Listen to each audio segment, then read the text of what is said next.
যারা সব সময় মানুষের গীবত করত, অন্যের গীবত করত, সমালোচনা করত, মুখে বক্তা হয়েছে, তোমাকে এটা হয়েছে, ওটা হয়েছে, এটা নিয়ে লড়ালাড়ি আপনারা নাই।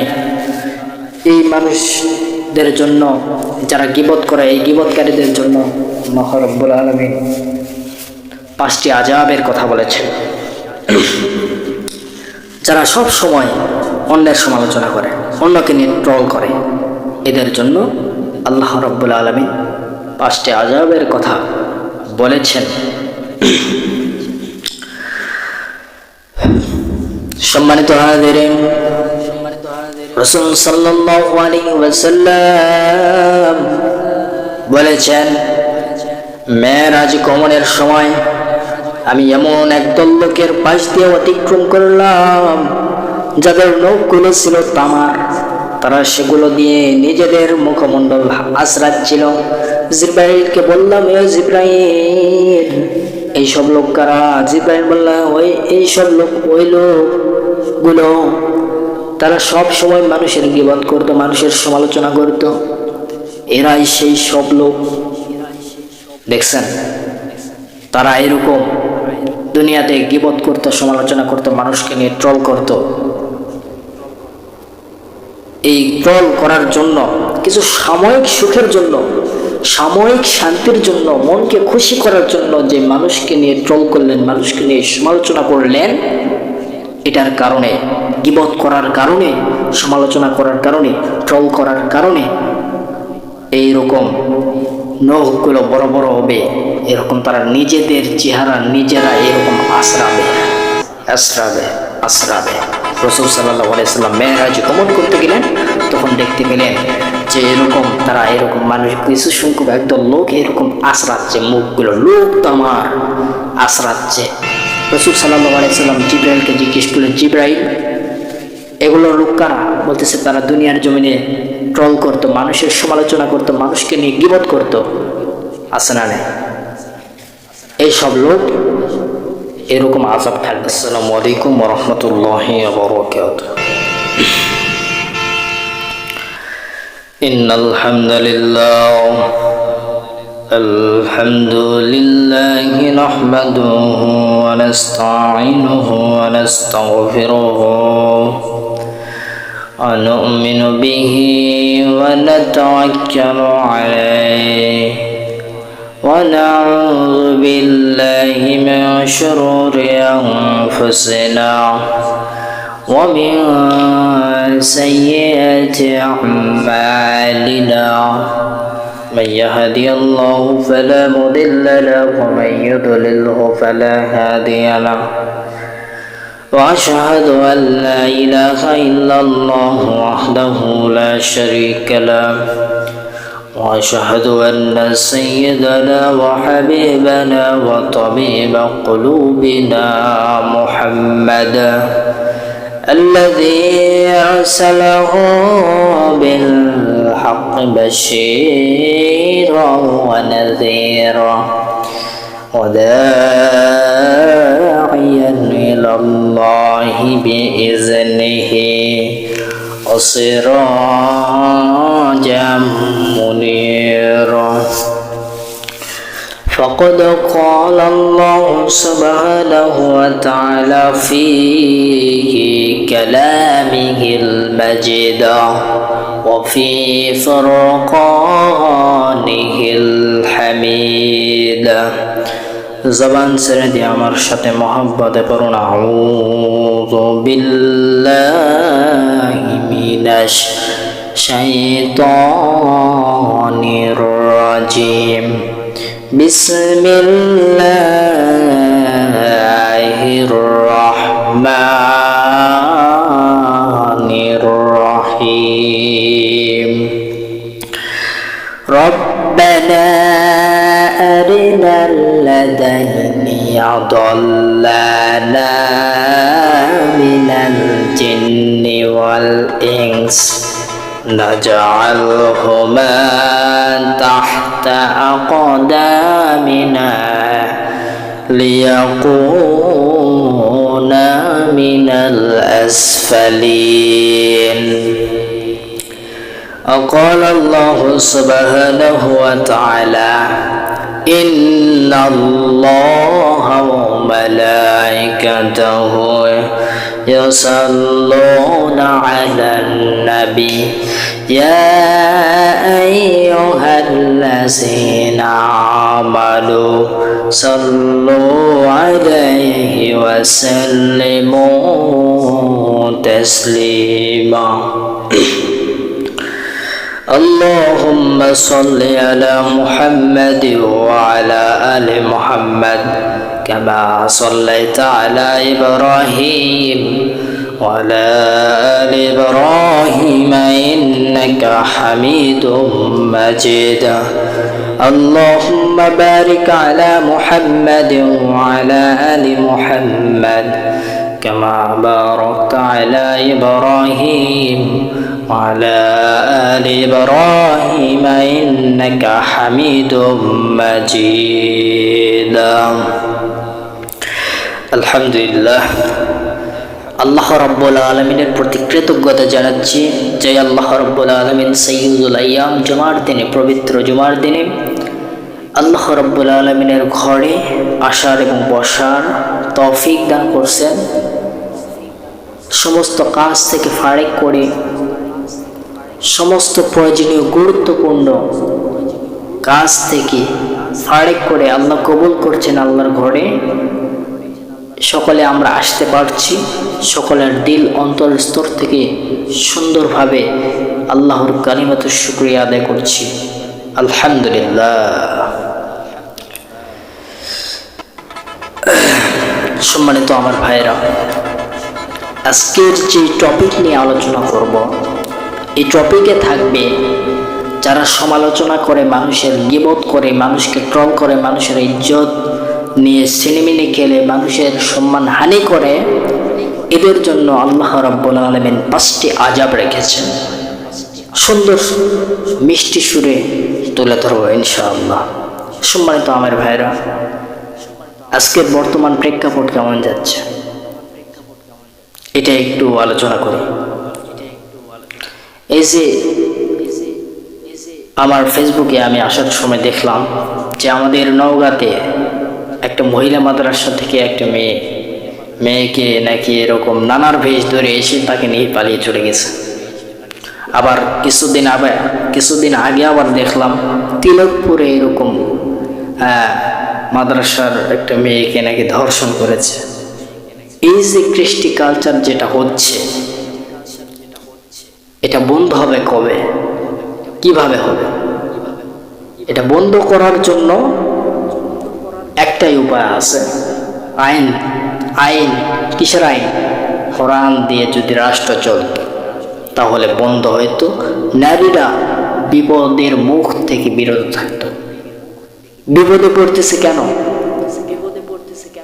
কোরআন দিয়ে রাষ্ট্র চলতেছে না, সমাজ চলতেছে না। বিচার করতেছে, যার টাকা আছে তার বিচার আছে, যার টাকা নেই তার বিচার নেই। কথা বুঝতে পারছেন? ধরেন যে দোষ করছে সে একটু ধনী ঘরের মানুষ, তার টাকা পয়সা আছে, এমপি সাহেবকে টাকা দিয়েছে, এমপি সাহেব আর বিচার করতেছে না। এই এমপি কাল কিয়ামতের ময়দানে এই এমপিকে সাধারণ জনগণ এই এমপির নামে বিচার দিবে। দেখে নিয়েন, আল্লাহ বলবেন তুমি দুনিয়ার জমিনে এমপি ছিলা, তুমি দুনিয়ার জমিনে মেম্বার ছিলা, তুমি দুনিয়ার জমিনে ব্যারিস্টার ছিলা, তুমি দুনিয়ার জমিনে চেয়ারম্যান ছিলা, তুমি জনগণের সেবা করতে চেয়েছিলে কিন্তু করো নাই। না করার কারণে এই জনগণ আমার কাছে বিচার দিচ্ছে। তুমি আজকে দুনিয়াতে হয়তো পার পেয়েছ, কিন্তু আজকে কোথায় যাবা? কিয়ামতের দিন আটকে যাবে এই এমপিগুলো, নেতাগুলো। কথা বুঝতে পারছেন? আরে ভাই, আমরা নওগাঁ শহরে এমন নেতা পেয়েছি যে নেতা এরকম সংসদে কথা বলতে গেলে আটকে যায়। আরে ভাই, এখন স্মার্ট যুগ, এখন ইয়ং জেনারেশন, এখন কথা বলার স্টাইলিশ অনেক সুন্দর হতে হবে। সংসদে কথা বলবে, কথা আটকে আটকে বলবে কেন? দেখেও যদি পরে যদি আটকে আটকে কথা বলে তাহলে কেমন লাগে বলেন? আবার নওগাঁ পৌরসভার রাস্তার যেই প্রেক্ষাপট, এমন অবস্থা আমরা আসার পথে দেখলাম, এমন অবস্থা। কয়েক মাস আগে আমরা আসতেছি হাসাইগাড়ি থেকে বাসায় আসতেছি, তখন দেখি পৌরসভার রাস্তা এমন হয়ে গেছে। এই যে কুস্তাহাটের মোড় পার, এই কুস্তাহাটের মোড় দিয়ে এই যে চকপ্রাণ রাস্তা নেই, ওই রাস্তার ওই সাইডে এমন অবস্থা। কিল্লাঘাটি সম্ভবত এখন মনে হয় রাস্তাগুলো ঠিক হচ্ছে। তবে আমাদের নওগাঁতে যে এমপি রয়েছে, সে এমপির কথা বলার ধরনটা, স্টাইলিশটা অনেক সুন্দর হতে হবে। সংসদে দাঁড়িয়ে কথা বলবেন নওগাঁর শিক্ষিত মানুষ, শিক্ষিত একজন মানুষ যদি এরকম আটকে আটকে কথা বলে কেমনটা লাগে বলেন? অনেক প্রধানমন্ত্রী, তারপর আর কে কে আছে, তাদের শুভেচ্ছা জানাতে জানাতে জানাতে 6 মিনিট খেয়ে ফেলছে। তাকে দেওয়া হয়েছে 6 মিনিট। এই 6 মিনিটের মধ্যে যদি তার শুভেচ্ছা এটা ওটা তুলে ধরতে ধরতে যদি খেয়ে ফেলে 6 মিনিট, তাও যদি 1 মিনিট ব্যর্থ করে দেওয়া হয়, তাও যদি কোথাকুতি করে, তাহলে নওগাঁর উন্নয়ন করবে কিভাবে বলেন? এই জন্য সব দিক খেয়াল করতে হবে। এখন ইয়ং জেনারেশন, এখন কথা বলার স্টাইলিশ এমন হতে হবে যাতে করে সংসদে যে মাননীয় স্পিকার যিনি রয়েছেন তিনিও যেন অবাক হতে পারে যে নওগাঁতে শিক্ষিত একজন ভোটে দাঁড়াইছে, এমপি হয়েছে। এমন ভাবে দেখেন পৃষ্ঠা ধরছে, আমি শুভেচ্ছা জানাচ্ছি, এরকম করলে তো হবে না ভাই, এরকম করলে তো নওগাঁর উন্নয়ন হবে না। এই জন্য কথা বলার ধরনটা ঠিক রাখতে হবে। সম্মানিত আমার ভাইরা, বর্তমান প্রেক্ষাপট যেটা নওগাঁর চলতেছে, আমি বলতে চাই এমনভাবে কথা বলবেন যাতে করে নওগাঁর উন্নয়ন যেন হয়, পাস হয় যেন। কথা বুঝতে পারছেন? নওগাঁতে এমন জাম, এমন বৈশাখী গাড়ি চলাচল শুরু হয়েছে এখন বর্তমানে, যা বলারই বাইরে। যানজট কি অবস্থা! নওগাঁতে বড় বড় রাস্তা হতে হবে।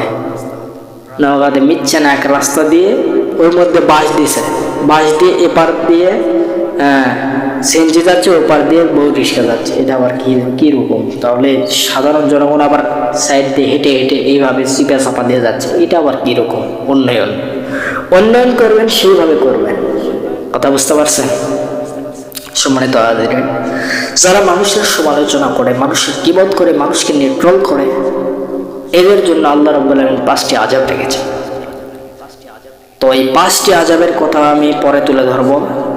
পূর্বে আমি কোরআনুল কারীম থেকে যে তেলাওয়াতটা করেছি, এই কোরআনুল কারীম থেকে কিছু কথা বলি। আমাদের ঘরে সন্তান সন্ততি আছে না?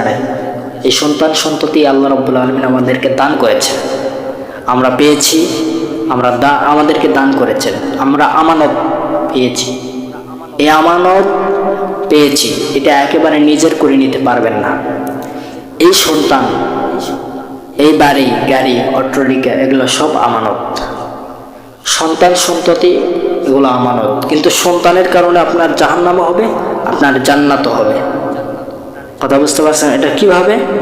সন্তানকে যদি প্রতিষ্ঠিত করেন, যদি এমন করেন যে দিন শিক্ষা দেননি, দিন আলেম শিক্ষা দেননি, সে স্কুলে পড়েছে অথচ মা বাবা ভাত দেয় না, বৃদ্ধাশ্রমে রেখে আসছে।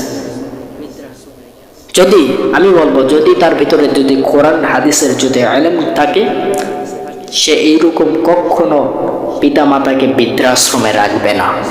এটা মাথায় রাখবেন। 5টা বছর, কমপক্ষে 5টা বছর যদি মক্তবে হোক, এইরকম মাদ্রাসায় হোক, দ্বীনে ইলম শিক্ষা যদি দিতে পারেন, ওই সন্তান কখনো পিতা মাতাকে বৃদ্ধাশ্রমে রাখবে না। সন্তানকে কুলাঙ্গার দুনিয়াতে বানিয়ে যেও না, সন্তানকে সেইভাবে প্রতিষ্ঠিত করে দিও যেভাবে দুনিয়াতে সম্মান যেন থাকে, পরকালে যেন আরো সম্মান থাকে। আর সন্তানকে যদি দুনিয়ার জমিনে কুলাঙ্গার বানিয়ে রেখে যান, কাল কিয়ামতের ময়দানে আপনাকে দুনিয়াতে তো লাঞ্ছিত হতে হবে, আপনার সম্মান হানিত হবে, কাল কিয়ামতের ময়দানেও হবে। এটার প্রমাণ ধরেন আব্দুল সাত্তার, তার ছেলে এরকম সারাক্ষণ গাঁজা খাইতো, মদ খাইতো, তাস খেলতো। এই সন্তানের কারণে আব্দুল সাত্তারের নামে এরকম নানান কথাবার্তা বলা হতো। তোর ছেলে কি বানাইছো, এই হয়েছে সে হয়েছে। এই যে দুনিয়াতে লাঞ্ছিত হলো, পরকালে আবার কেমন হবে আল্লাহ কোরআনে বলছে। সম্মানিত হাজিরিন, সন্তানদেরকে যদি দুনিয়ার জমিনে সেইভাবে প্রতিষ্ঠিত করে যান, যেভাবে প্রতিষ্ঠিত করলে দুনিয়াতে সম্মান থাকে, কাল কিয়ামতের ময়দানেও সম্মান থাকবে। যদি সন্তানকে দিন এলেম শিক্ষা না দেন, তাহলে দুনিয়ার জমিনে অসম্মানী হতে হবে, কাল কিয়ামতের ময়দানেও হতে হবে। দুনিয়ার জমিনে যদি সন্তানগুলো কিভাবে চলতেছে, দিন এলিম শিক্ষা দেননি,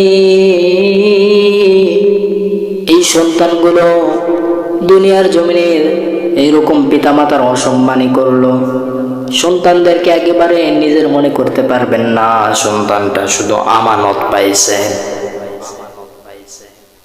এই সন্তান যদি মারা যায়, এই পিতামাতা যদি মারা যায়, কাল কিয়ামতের ময়দানে এরকম এই সন্তানের যখন জাহান্নামের ফয়সালা হয়ে যাবে, এই সন্তান আল্লাহর কাছে বিচার দিবে। আল্লাহর কাছে কি বিচার দিবে? আল্লাহকে বলবে, আল্লাহ দুনিয়ার জমিনে যে পিতামাতার মাধ্যম দিয়া দুনিয়ার জমিনে গিয়েছিলাম, সেই পিতামাতা আমাকে দ্বীন ইসলাম শেখায় নাই, হেদায়েত চিনায় নাই, 5 ওয়াক্ত নামাজের তাগিদ দেয় নাই, এগুলো থেকে গোমরা করেছে। আল্লাহকে বলবে, রব্বানা আরিনাল্লাযাইনি আযাল্লানা মিনাল জিন্নি ওয়াল ইনস। আল্লাহকে বলবে, আল্লাহ জিন এবং ইনসান মানুষ থেকে আমাদেরকে গোমরা করেছে, সেইভাবে প্রতিষ্ঠিত করে নাই, দ্বীন ইসলাম শেখায় নাই, হেদায়েত চিনায় নাই,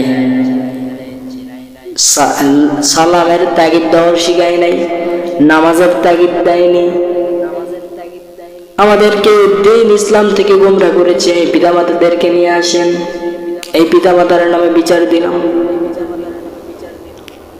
আল্লাহ বলবেন, নিয়ে আসার পর তুমি কি করবা? কিয়ামতের দিনে এরকম হবে, কুলাঙ্গার সন্তান এরকম করবে।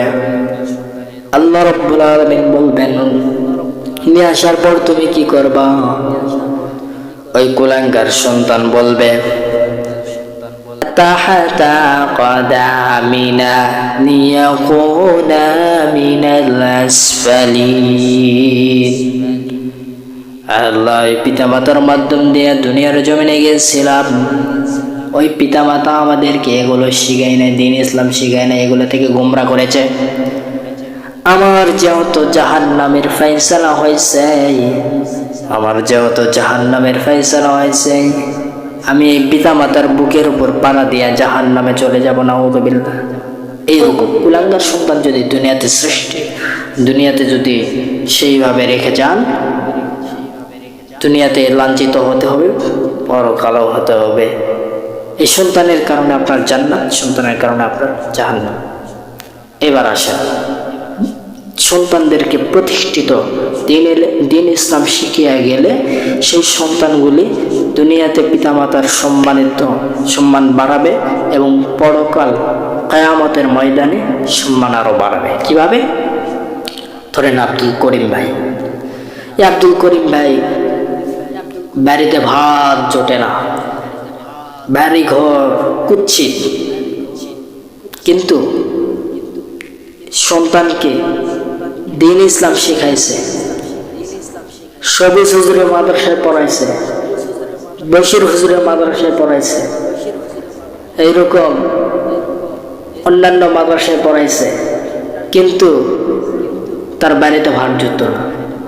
দিন ইসলাম শিখাইছে, সেই সন্তান এইরকম 5 ওয়াক্ত নামাজ পড়তো, রমজান মাসে রোজা থাকতো, দিনের পথে থাকতো। এই সন্তানের কারণে দুনিয়াতে এই আব্দুল করিমের দাম বাড়ে গেল। বলবে রে বাবা, এটা কার ছেলে রে, আমাকে সালাম দিল, সুন্দরভাবে চলাফেরা করে, দিনের পথে চলে, বাহ মাশাআল্লাহ, আব্দুল করিম ভাই একটা সন্তান মানুষ করছে বাবা। এরকম বলবে কি বলবে না?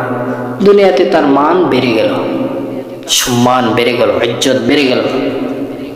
এরপর কিয়ামতের দিন কি হবে? কিয়ামতের দিন এরকম আব্দুল করিম ভাই এবং আব্দুল করিম ভাইয়ের ওয়াইফকে, এরকম সন্তানকে দিন শিক্ষা দেওয়ার কারণে এই আব্দুল করিম ভাইকে এবং করিম ভাইয়ের স্ত্রীকে এইরকম মাথায় মুকুট পরাইয়া দিবে। সুবহানাল্লাহ। এই জন্য সন্তানদেরকে দিনের পথে রাখবেন, সন্তানদেরকে ইসলামের পথে রাখবেন, সন্তানদেরকে এইরকম 5 ওয়াক্ত নামাজের তাগিদ দিবেন। নামাজের জন্য কঠোরতা আইন, কথা বুঝতে পারছেন? নামাজ পড়বে না তার মায়ের শেষ নেই, কথা বুঝতে পারছেন? শাসনের উপর থবেন, নামাজ পড়বি না কেন? দিন ইসলাম শিখাবেন। আমি বলতেছি না যে আপনার সন্তানকে আর্মি বানাবেন না, বিডিআর বানাবেন না, চাকরিজীবী বানাবেন না, এটা বলতেছি না। বানান, সমস্যা নেই, কিন্তু সন্তানদেরকে 5টা বছর যদি দিন ইলম শিক্ষা দিতে পারেন, ওই সন্তান দুনিয়াতে ইজ্জত বাড়াবে, আপনার পরকালেও বাড়াবে। কথা বুঝতে পারছেন? এই জন্য সন্তানদেরকে দিন ইসলাম শিখাইবেন। আল্লাহ রাব্বুল আলামিন সকল ভাইদেরকে বোঝার তৌফিক দান করুক। এরপরে যে বিষয়ে আলোচনা করার দরকার, যেই মানুষগুলো যারা সব সময় মানুষের গীবত করত, অন্যের গীবত করত, সমালোচনা করত, মুখে বক্তা হয়েছে, তোমাকে এটা হয়েছে, ওটা হয়েছে, এটা নিয়ে লড়ালাড়ি আপনারা নাই। এই মানুষদের জন্য, যারা গীবত করে, এই গীবতকারীদের জন্য আল্লাহ রাব্বুল আলামিন 5টি আযাবের কথা বলেছেন।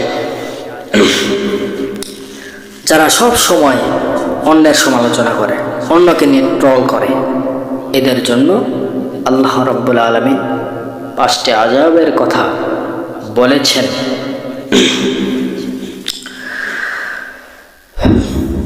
সম্মানিত হাজিরিন, রাসূল সাল্লাল্লাহু আলাইহি ওয়াসাল্লাম বলেছেন, মেরাজ গমনের সময় আমি এমন একদল লোকের পাশ দিয়ে অতিক্রম করলাম যাদের নখগুলো ছিল তামার, তারা সেগুলো দিয়ে নিজেদের মুখমণ্ডল আঁচড়াচ্ছিল।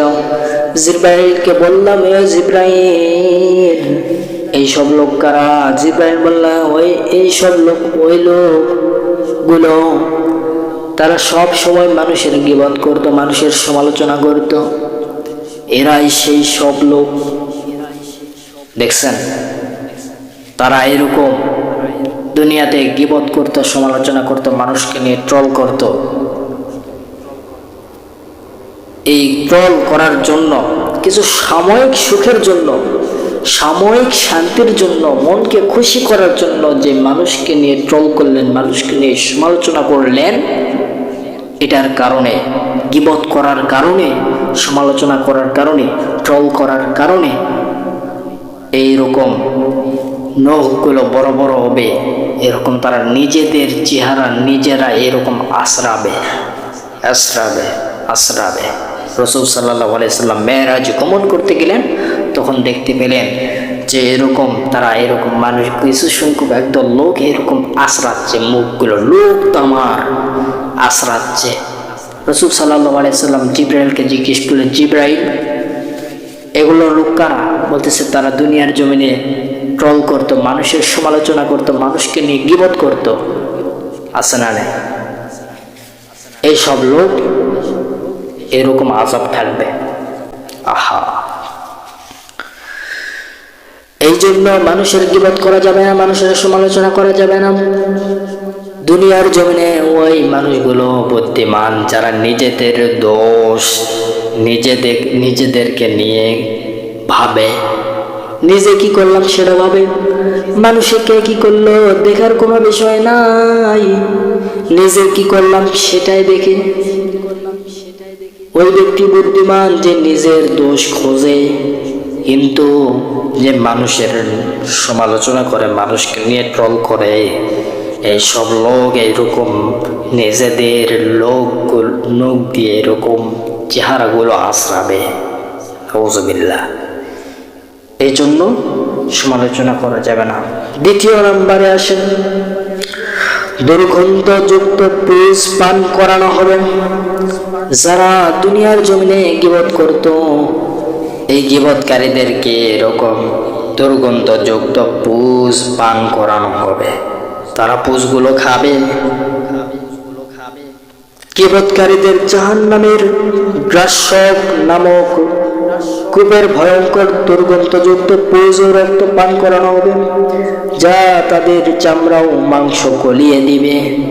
তাদের এরকম চামড়া মাংসগুলো গলিয়ে দিবে। এই জন্য গীবত করা যাবে না, পুষ রক্ত পান করানো হবে। দুনিয়ার জমিনে যদি এই লোক গীবত যদি না করত, তাহলে আজকে এরকম এই যে পুষ খাওয়া লাগতো না, রক্ত খাওয়া লাগতো না, ঠিক কিনা বলেন?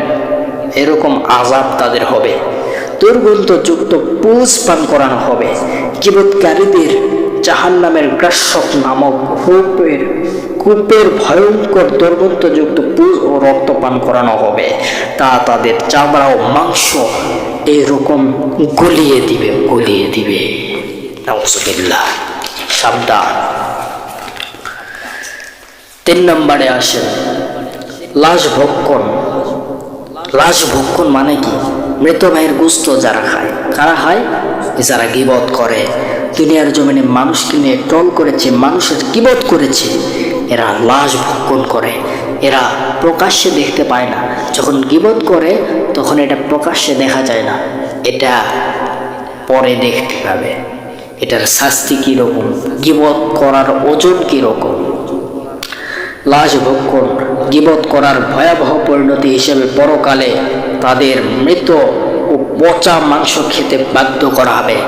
জাহান্নামের রক্ষীরা তাদেরকে বলবে, এই তোরা গীবত করছিলি না, আজকে খা, মৃত ভাইয়ের পচা মাংস খা, কেমন লাগে খা, গীবত সমালোচনা করছিলি না, আজকে দেখ। 4 নম্বর, আগুন মিশ্রিত গরম পানি পান করানো হবে। জাহান্নামের ফুটন্ত পানি পান করানো হবে, যা তাদের পেটের নাড়িভুড়ি সব ছিন্ন বিচ্ছিন্ন হয়ে যাবে। জাহান্নামের গরম ফুটন্ত পানি, সেই পানিটা তাদেরকে খাওয়ানো হবে। গীবত করছিলি না, আজকে বস, কেঙ্কা লাগে। 5 নম্বর, কিছু ও সাপের দংশন। বিচ্ছু ও সাপের দংশন। গীবতকারীদের জাহান্নামের ভয়ঙ্কর বিষাক্ত সাপ ও বিচ্ছু দিয়ে আযাব দেওয়া হবে। কে গীবত করবি না, কেমন লাগে দেখ। এই জন্য গীবত করা যাবে না, সমালোচনা করা যাবে না। আল্লাহ